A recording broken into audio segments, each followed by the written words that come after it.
കൂട്ടുകാരനുണ്ടായിരുന്നല്ലേ? എട്ടുകാലി വല നെയ്ത് കണ്ടിട്ടുണ്ടോ നീ? ഇരയെ വീഴ്ത്താനുള്ള എല്ലാ കണ്ണികളും ഒരുക്കി വെച്ച് ആ വലയുടെ ഒറ്റ നടുക്ക് പോയി കാത്തിരിക്കും ഇരയുടെ വരവിനെ.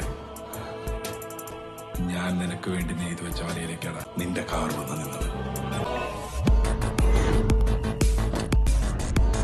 എന്നെ ഇവിടെ വെച്ച് കൊന്നിട്ട് എനിക്ക് രക്ഷപ്പെടാൻ പറ്റുമെന്ന് തോന്നുന്നുണ്ടോ? അതിന് നീ ഇവിടെ വന്നതിന് എന്ത് തെളിവാണുള്ളത്?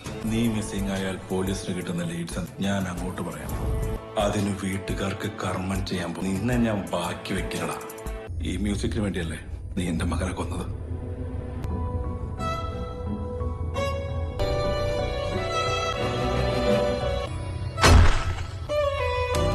സംശയിക്കണ്ട, നിന്റെ ബൈക്കിന്റെ ക്രാഷ് കാർഡ് തന്നെ എന്റെ മകനെ കൊല്ലാൻ നീ ഉപയോഗിച്ച അതേ ആയുധം തന്നെ. നിന്റെ അന്ത്യം